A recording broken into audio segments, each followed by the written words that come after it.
안녕하세요. 여기서는 케플러의 행성 운동 법칙과 그 증명을 다루어보고자 합니다. 또한 케플러의 행성 운동 법칙과 뉴턴의 등장이 역사적으로 어떤 의미를 가지는지에 대해서도 함께 알아보고자 합니다. 그럼 시작하겠습니다. 우선 과학혁명이라고 불리는 혁명적인 변화가 어떠한 배경 속에서 어떠한 과정으로 이루어져 왔는지 한번 살펴보도록 하겠습니다.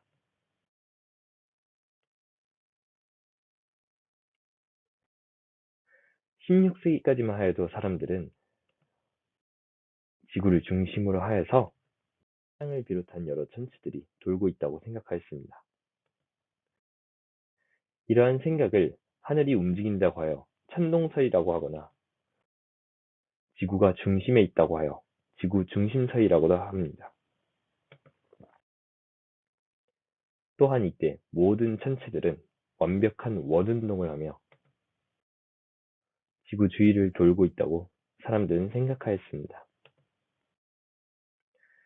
이러한 생각은 고대 헬레니즘 시대 때부터 시작되어서 16세기까지 특히 유럽에서 흔들리지 않는 정설처럼 자리 잡았습니다.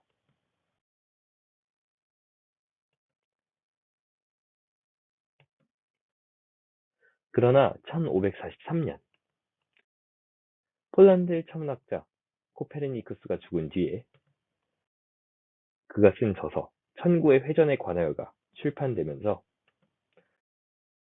기존의 천동설은 크게 흔들리게 됩니다. 특히 코페르니쿠스는 더 간단하게 행성의 운동을 기술하기 위해 지구 대신 태양을 우주의 중심에 두고 지구를 비롯한 다른 천체들이 태양의 주위를 돌도록 하는 체계를 만들었습니다. 이렇게 태양을 중심으로 지구가 돈다는 생각을 지구가 움직인다고 하여서 지동설이라고 하거나 또는 태양이 중심에 있다고 하여 태양 중심설이라고도 합니다. 코페르니쿠스의 이런 발상의 전환은 기존의 우주관을 크게 흔들어 놓았으며 그의 업적은 과학혁명의 시작이라고도 평가되고 있습니다. 그럼에도 그의 이론 역시 완벽하지는 않았습니다. 코페르니쿠스의 이론에서는 여전히 행성들이 완벽한 원운동을 하고 있다는 것에 집착하고 있어서 한계를 가지고 있었습니다. 이 때문에 코페르니쿠스의 체계도 여전히 행성의 운동을 기술하기에 복잡한 면이 남아 있었습니다.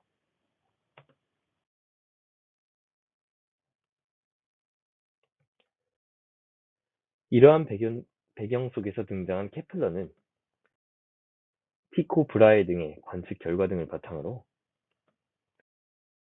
행성 운동에 대한 세 가지 법칙을 발견해냈습니다.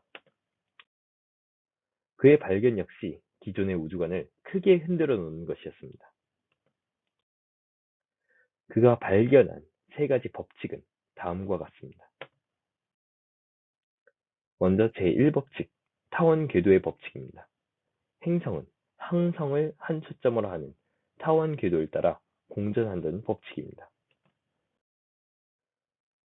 두 번째 법칙, 제2법칙은 면적 속도 일정의 법칙으로 같은 시간 동안 행성과 항성을 잇는 선분이 쓸고 지나간 면적의 크기는 같다라는 법칙입니다. 세 번째 법칙, 제3법칙은 조화의 법칙으로 행성의 공전 주기의 제곱이 행성이 공전하는 타원 궤도의 장반경, 즉 긴 반지름의 세제곱과 같다라는 법칙입니다. 특히 앞서 살펴본 세 개 법칙 중에서도 첫 번째 법칙, 제1법칙은 행성들이 완벽한 원운동을 한다는 기존의 생각을 깨부수고 행성들이 타원 궤도를 따라 운동한다는 것을 보여준 법칙이었습니다. 이러한 점에서 케플러의 행성 운동 법칙도 기존의 우주관을 크게 바꾸어 놓은 발견이라고 할 수 있겠습니다.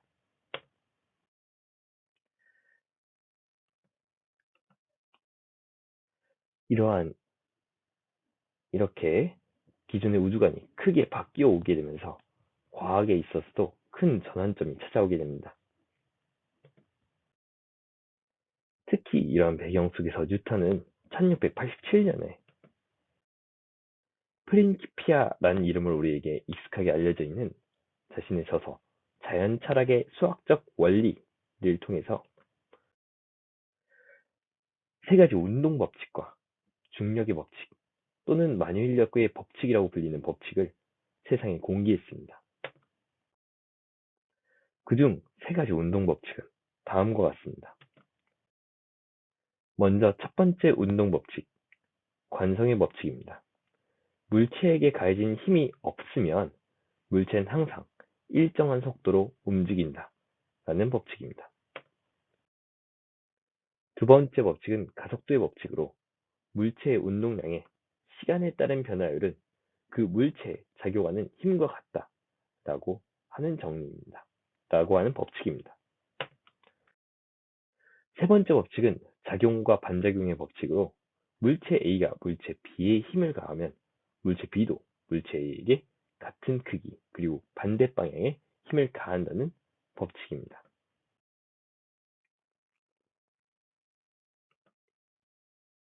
특히 뉴턴의 운동 법칙 중에서도 제2법칙, 그러니까 두 번째 법칙은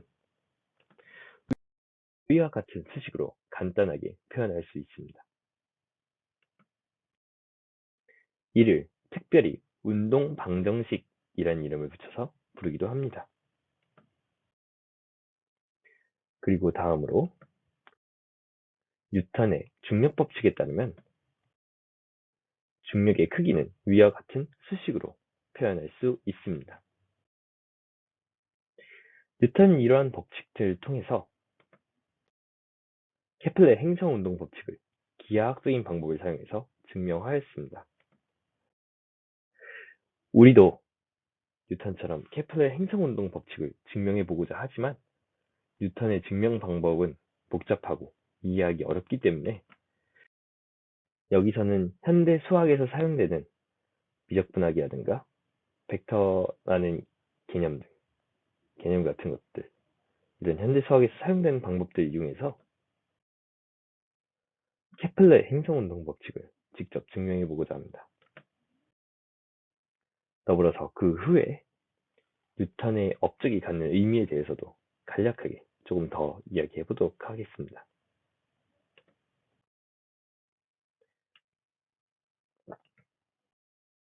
자, 그러면 이제 우리가 다루고자 하는 본론으로 들어가고자 합니다.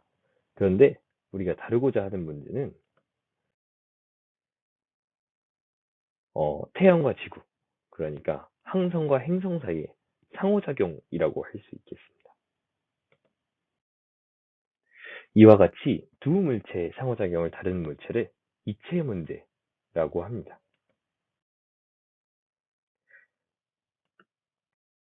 본격적으로 문제에 들어가기 앞서서 몇 가지 가정을 하려고 합니다.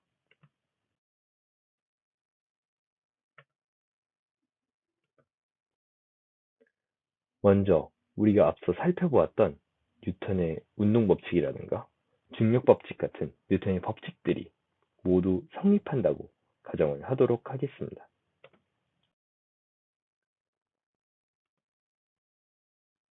또한 물체의 질량은 변하지 않는다, 즉 상수다 라고 가정을 하도록 하겠습니다.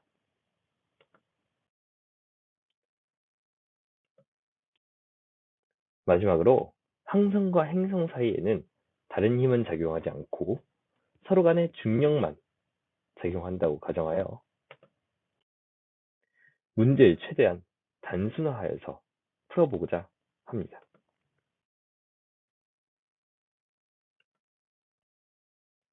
먼저 행성과 항성의 위치를 오른쪽 그림에 보이는 것처럼 벡터로 나타내고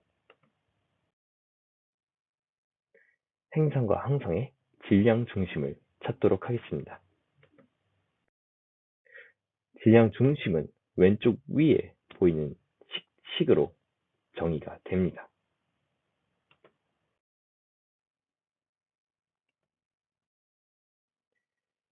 위와 같이 행성이 항성에 작용한 중력과 항성이 행성에 작용한 중력의 크기가 같다는 점, 뉴턴의 운동법칙 중 제3법칙을 이용한 것이죠. 그 점을 이용하면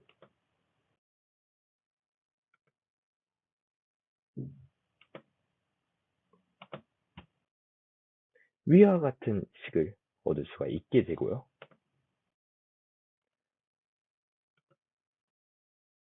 따라서 최종적으로 질량 중심의 가속도가 0이라는 사실을 확인할 수 있습니다.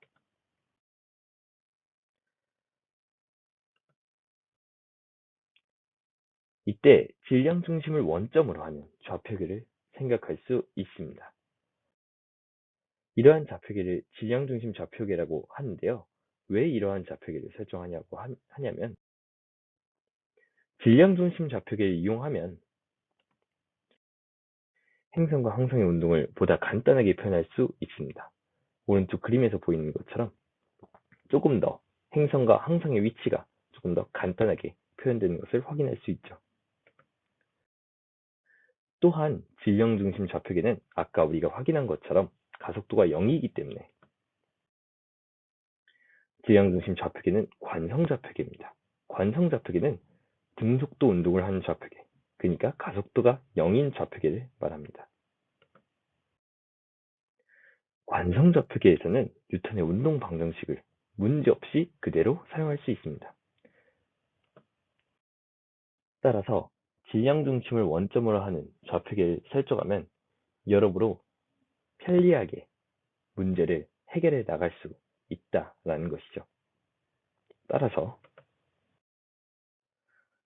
여기서부터는 질량 중심 좌표계를 이용해서 문제를 풀어나가 보자 합니다.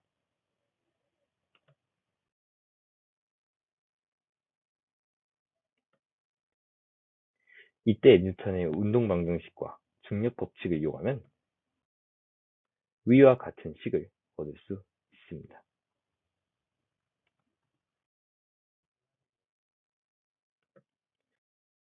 여기서 행성의 토크를 구하면 따라서 계산해보면 각 운동량은 일정하다 라는 것을 알 수 있습니다.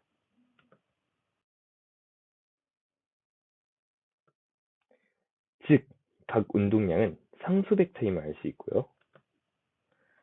각 운동량의 방향을 Z축으로 설정을 하면은 XY 평면, 그러니까 3차원이 아닌 2차원 평면상에서 항성과 행성의 운동을 다룰 수 있게 됩니다. 그러면 더 편리하게 문제를 해결할 수 있겠죠.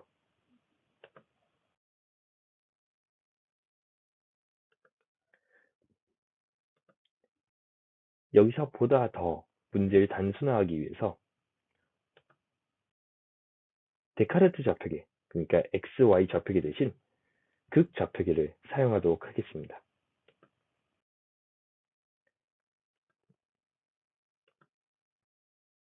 극 좌표계에서 미분을 하면 구체적인 계산은 여기서 생략하겠지만 위와 같은 식을 얻을 수 있고요.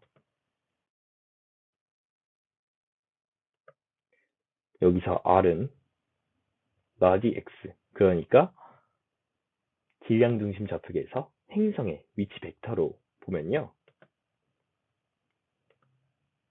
이런 식을 얻게 됩니다.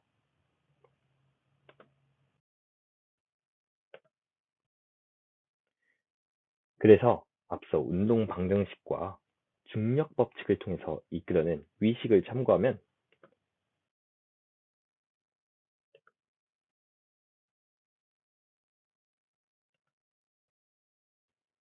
이러한 두 개의 미분 방정식을 얻을 수 있게 됩니다.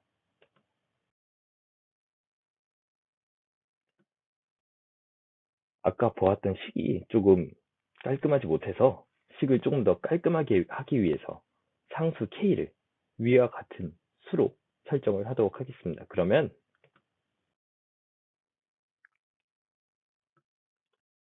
아까 보았던 두 개의 미분 방정식을 이렇게 나타낼 수 있습니다.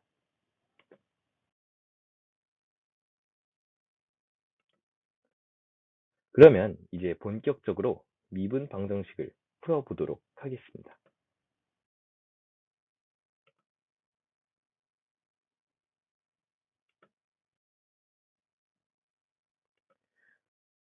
먼저 각 운동량의 개념을 사용하면 위와 같은 식을 얻을 수 있습니다.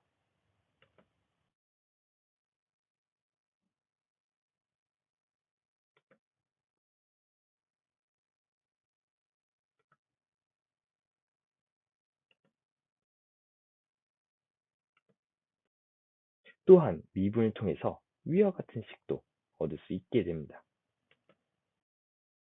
그런데 오른쪽에 보면은 무언가 익숙한 식이 보인다는 사실을 확인할 수 있습니다.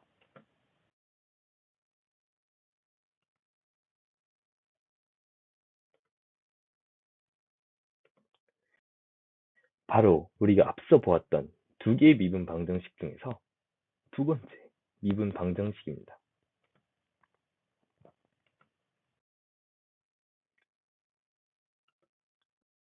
따라서 아까 두 번째 미분 방정식을 통해서 위와 같은 식을 얻을 수 있고, 최종적으로는 각 운동량 L의 크기 역시 상수다. 그리고 값이 저렇게 된다는 사실을 알아낼 수 있습니다.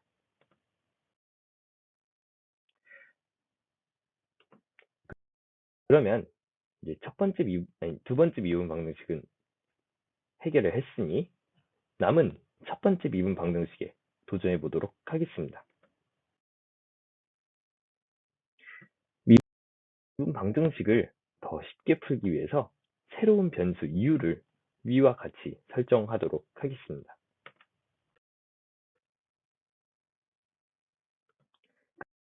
그리고 아까 각 운동량의 크기 L이 위와 같이 표현된다는 점을 다시 한번 떠올리면 위와 같은 식을 얻을 수 있게 되고요.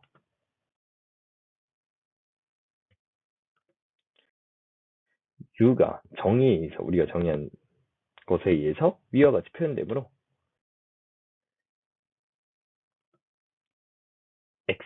라지 x는 위와 같이 표현될 수 있습니다.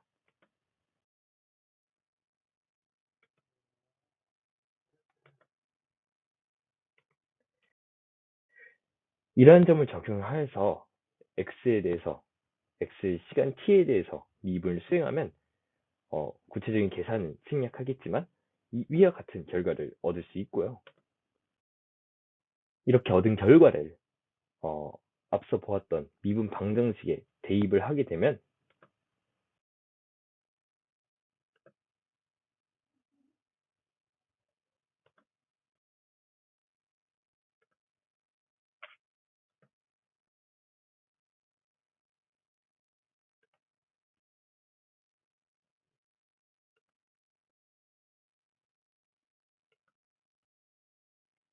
최종적으로 위와 같은 결과를 얻게 되는데요.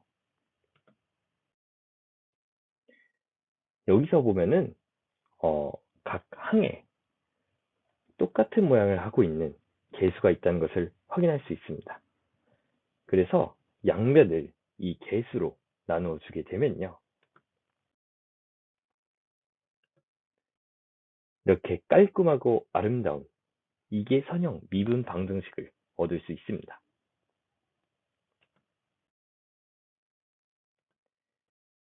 이 미분 방정식을 이계선형 미분 방정식을 푸는 방법을 통해서 일반 해를 구하면 위와 같은 일반 해를 얻을 수 있고요.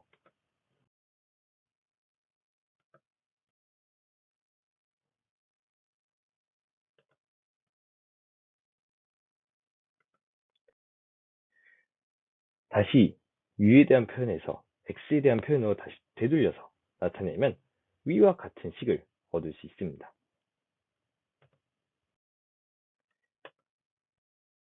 이 식을 다시 한번 표현을 바꾸어서 이렇게 정리를 하게 되면요. 위와 같이 정리할 수 있게 되는데요.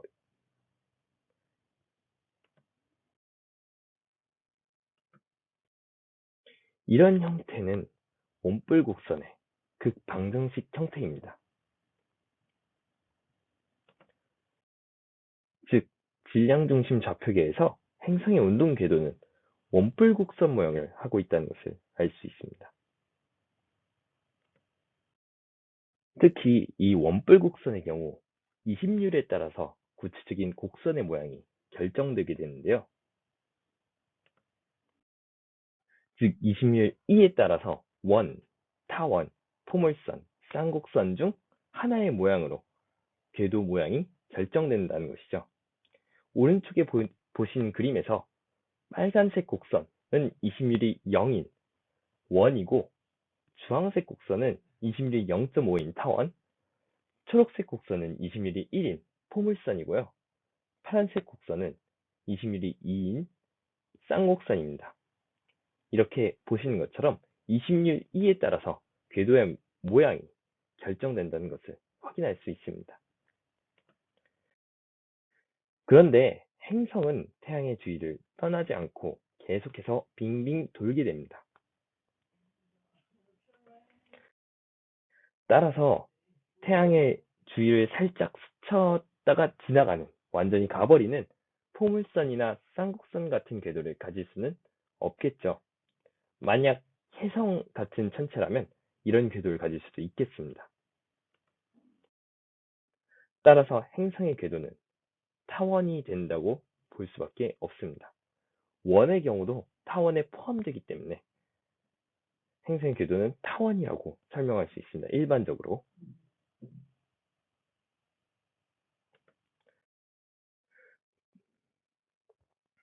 자, 그러면 이제 케플러의 행성 운동 법칙을 증명해 보도록 하겠습니다. 먼저 첫 번째 법칙입니다. 첫 번째 법칙, 제1법칙, 타원 궤도의 법칙은 비교적 간단하게 증명할 수 있습니다. 항성의 질량이 매우 크다면 항성과 질량 중심의 위치가 거의 비슷하게 됩니다. 이런 점을 이용하여서 항성의 위치를 사실상 질량 중심과 같은 위치라고 보고 근사를 하게 되면, 행성의 궤도는 원래는 질량 중심을 중심으로 하는 타원 궤도였는데 항성을 중심으로 하는 타원 궤도라고도 볼 수 있게 됩니다.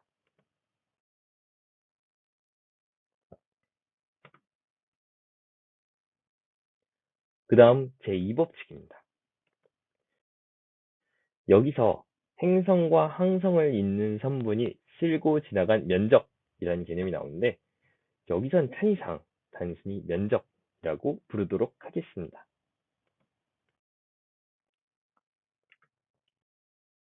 우리가 각 운동량에 대해서 여러 가지 계산을 하면서 위와 같은 식을 얻었다는 사실 아마 기억하실 겁니다.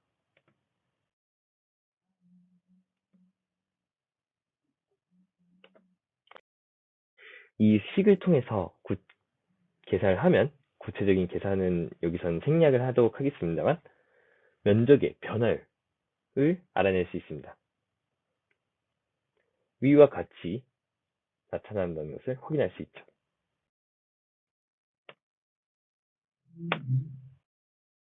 여기서 면적의 변화율을 면적 속도라고도 하는데요.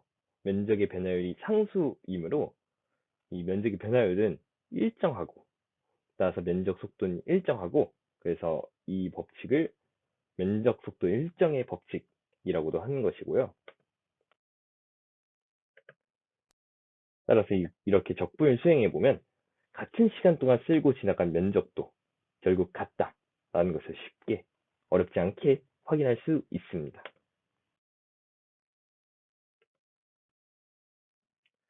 마지막으로 제3법칙, 조화의 법칙입니다.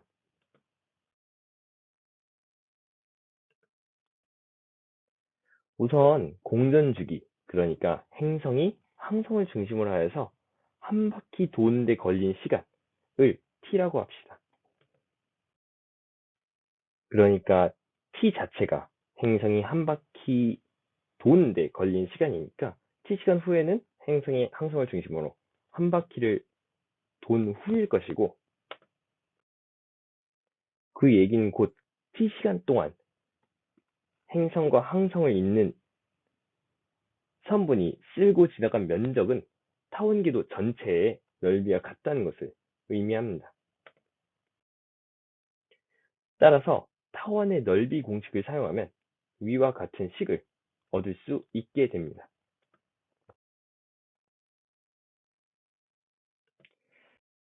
계산의 편의를 위해서 우리가 봤던 식에서 세타 제로를 0이 되도록 해서 세타 제로가 사라지도록 했습니다. 이렇게 계산의 편의를 위해서 설정을 하면은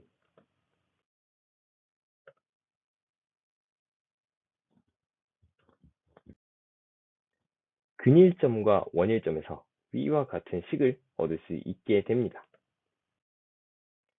여기서 근일점, 원일점이라는 용어에 대해서 설명을 하면, 근일점이란 가까울 근에 해 일자에 써서 행성이 항성과 가장 가까워진 점을 의미하고요. 원일점은 멀 원에 해 일자를 써서 행성이 항성과 가장 멀어진 점을 의미합니다.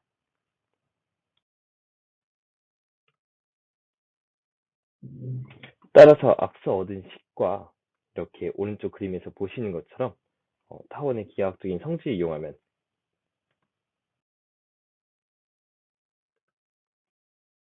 위와 같은 식을 얻을 수 있고요.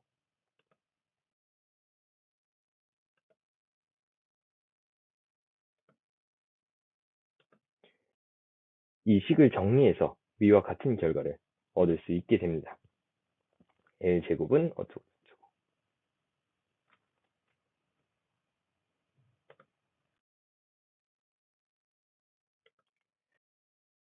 아까 얻은 결과를 좀 더 편리하게 활용하기 위해서 처음에 구했던 이 식의 양변을 제곱하도록 하겠습니다.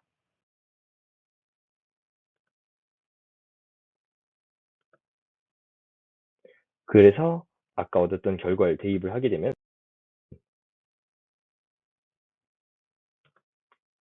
이런 결과를 얻게 됩니다.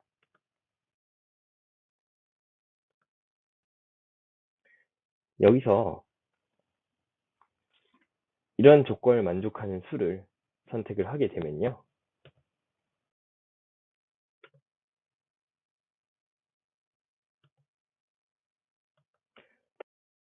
오른쪽 그림에서도 확인할 수 있는 타원의 기하학적인 성질에 의해서 위와 같은 결과를 얻을 수 있게 되고요.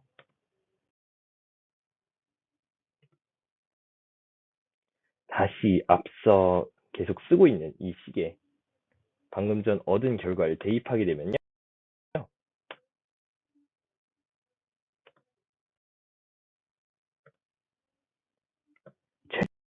최종적으로 이렇게 아름답고 조화로운 식을 얻게 됩니다. 이 식 자체가 제3법칙을 수식으로 그대로 보여주는 것이라 할 수 있습니다. 공전주기의 제곱, 그러니까 t제곱이 타원의 궤도의 긴 반지름의 세제곱, 장반경의 세제곱, 즉 a의 세제곱에 비례하게 된다는 것을 보여주는 것이죠.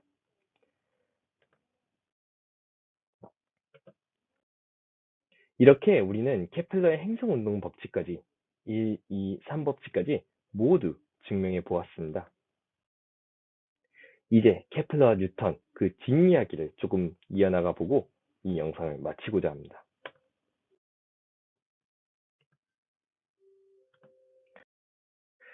뉴턴은 앞서 본 것처럼 운동의 기본 법칙들을 제시하고 그 기본 법칙들을 이용해서 자연 현상을 설명하였습니다. 케플러의 행성 운동 법칙을 증명한 것도 그 중 하나라고 볼 수 있겠죠. 특히 수학적인 방법으로 자연 현상을 설명하게 되면서 우리가 지금 알고 있는 진정한 물리학의 시작을 알렸다고 볼 수 있겠습니다. 이러한 뉴턴의 업적을 과학혁명의 완성이라고까지 평가하기도 합니다. 이후 우리가 살펴본 뉴턴의 여러 가지 법칙 등을 바탕으로 자연현상을 설명하는 뉴턴 역학이 발전하게 되고요.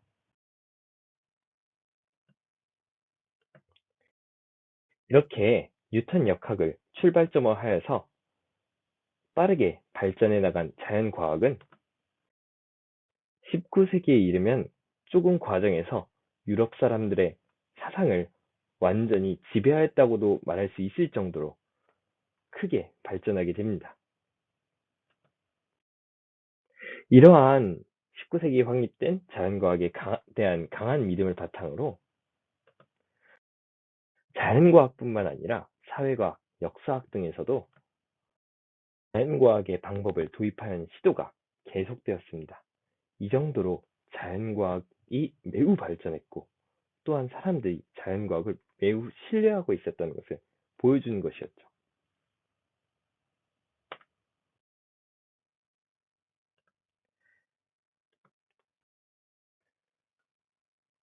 그러나 뉴턴의 이론도 20세기에 들어서면 한 가지 도전을 받게 됩니다. 바로 20세기 초반에 발표된 그 유명한 아인슈타인의 상대성 이론이 대표적인 사례입니다.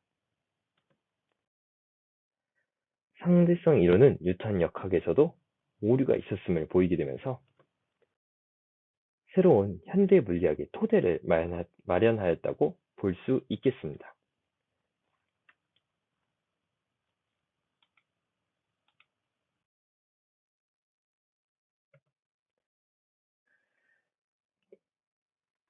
아인슈타인의 상대성 이론에 대해서 우리가 여기서 자세하게 들어갈 수는 없지만 우리가 앞서 보았던 내용과 조금 더 연관지어서 한 가지 문제를 한번 살펴보도록 하겠습니다. 우리는 앞서서 뉴턴 역학을 통해서, 그러니까 뉴턴의 법칙들을 통해서 행성의 공전 궤도가 타원 모양을 하고 있음을 이미 보인 바가 있습니다.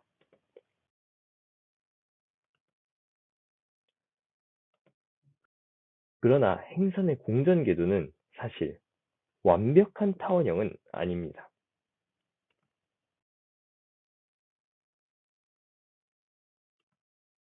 위 애니메이션, 오른쪽 애니메이션에서 보이는 것처럼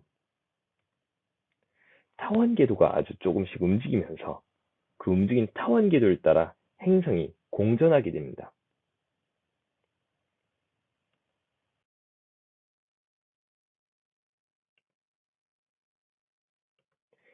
이러한 현상은 특히 태양과 가까운 수성에서 눈에 띄게 관측이 되는데요. 이를 우리가 기존에 알고 있던 뉴턴 역학으로 설명하려고 하면 아무리 노력해도 약간의 오차가 반드시 발생하게 되더라고 합니다.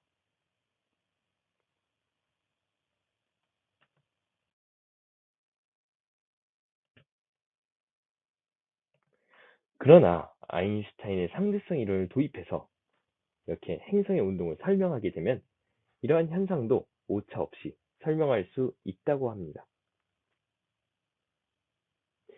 이는 상대성 이론의 정확성을 입증해주는 증거 중 하나이기도 합니다.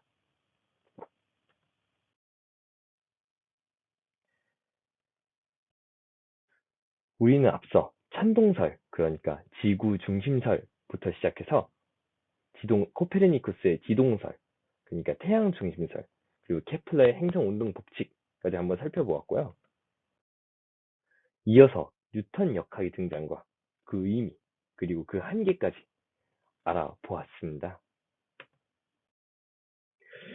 여기서 우리가 얻을 수 있는 결론 또는 교훈은 다음과 같다고 저는 개인적으로 생각을 합니다. 우선 어떠한 자연과학 이론도 절대적인 진리는 아니라는 사실입니다. 결국 자연과학도 자연을 해석하는 하나의 유용한 도구, 유용한 해석일 뿐이다 라고 저는 생각을 합니다. 우리가 지금 진리라고 믿고 있는 이론들도 마치 예전에는 지구가 중심에 있다. 지구 중심설을 진리라고 믿었던 것처럼 미래에는 터무니없는 이론 취급을 받고 있을지도 모릅니다. 이러한 점을 항상 유념하면서 모든 과학이 발전해 나가야 한다고 저는 생각을 합니다. 이상으로 본 영상을 마칩니다. 여기까지 시청해주신 여러분 정말 고맙습니다.